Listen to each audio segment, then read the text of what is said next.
Haley's ad is now airing in New Hampshire and Iowa, and it comes as Haley scored the endorsement of New Hampshire Governor Chris Sununu ahead of the state's first in the nation primary in just a matter of weeks. And Governor Sununu is joining us now live. Governor, thanks so much for your time this morning. Appreciate it. You bet. So you were on our air not even, 12 hours ago, calling Nikki Haley the next generation of the GOP.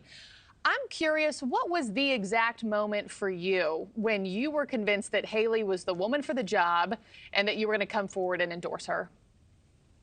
Well, look, I don't think there was an exact moment. More than probably anyone else in the country, I've spent time with all these candidates, dozens of events with all of them, and I've got to see all of them interact. And Chris is great, and Ron is great, but there's something about Nikki. It's not just the way she connects with folks, the way she listens, earns the trust. I mean, I love that aspect. She kind of carries that live free or die thing, and we're really big on that here in New Hampshire. That kind of states should be in control, not the federal government. Fiscal management is something for everybody, including the federal government. And she doesn't spend her time, as you saw in that clip, just bashing on everybody else. That's not her style. She's about what she's going to deliver.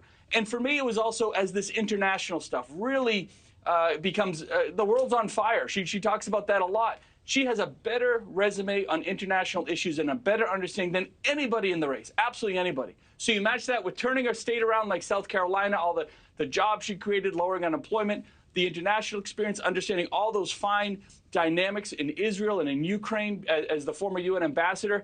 And then again, she just listens. She wants to know what your issues are as a citizen. And I just think that mentality going into the White House would be a phenomenal opportunity for the country. Yeah, and I know you said, her mantra hasn't been bashing people, but she's certainly, I mean, we've all watched her in these recent debates. She's certainly not afraid to swing back when someone, comes her way. I'm thinking of these recent, interactions she's had with Vivek Ramaswamy on that stage.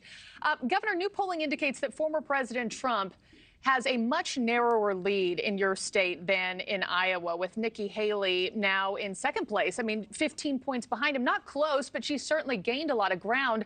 How does Haley close that gap and win over not only some of the many undecideds that I know you have said are still out there in New Hampshire, but also Trump's base that she needs too? Sure. So, look, there's a couple things happening. Number one, at least here in New Hampshire, and I think soon nationally, it's a one-on-one race. It's Haley versus Trump. So if you're not on the Trump team today, I think everyone's going to really see that momentum and galvanize around her. A lot of those Chris Christie voters are coming on, the Ron DeSantis voters, even a lot of the Trump voters who when you ask them, they say, well, why are you with Trump? The number one answer polls show is, well, he's going to win anyway, so we're just going to vote for him.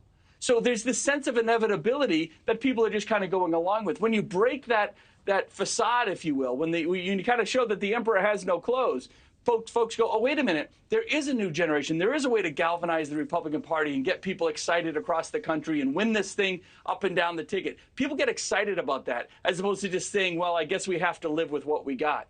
So when you make that message and you get them involved in what's really happening, that's why her numbers have surged so much. She's clearly in second place right now, 30 points ahead of anybody else. And she's the only candidate with momentum. Yeah, I mean, it's certainly been impressive to watch her. There's no doubt about that. Can we talk about the emperor, in the room for a second? I mean, you and Trump have traded barbs over the years. You've been a vocal critic. At times you said you were roasting him. You've been joking with him. Former President Trump, when you came out and endorsed Nikki Haley, he didn't take too kindly to that. I want to play a quick clip. Here's what he said in your state of New Hampshire. This guy could have run for the Senate. He could have won because he's got a name a long time. I liked his father, actually. But his son is... he's like a spoiled brat. He's hurt himself so badly, so he's endorsed somebody that can't win, has no chance of winning, and he's out there working, but he's a selfish guy. Ouch. I mean, Governor, what? No, it's not much. What's your response to that? Oh, God, who cares? I mean, look. You're used to it, I'm sure. Nobody really cares about any of that. But by the way, if that's the best insult he could come up for me, I mean, then I'm doing pretty good. Really, give me a break. Look, he's starting to run negative ads today against Nikki Haley. Why? Because he's afraid. See, Trump has to win Iowa and New Hampshire because the national media and everyone has built it up that it's inevitable. So if he loses, and when he loses, especially here in New Hampshire, well, now he's got a real problem. And so he's on his heels. And he's not on his heels because of Chris Sununu. He's on his heels because Nikki Haley is making a great case. She's showing her resume, and she's connecting with voters. Trump flies in. He does a rally. No questions, no answers, not going to talk to anybody. Let's just talk about the past. And it's almost like, if you listen to his rallies, it's almost like Trump is trying to convince people he wasn't already president, right? He said those terrible things yesterday about immigrants and all of that, trying to stir up, some really vile rhetoric to get his base solidified.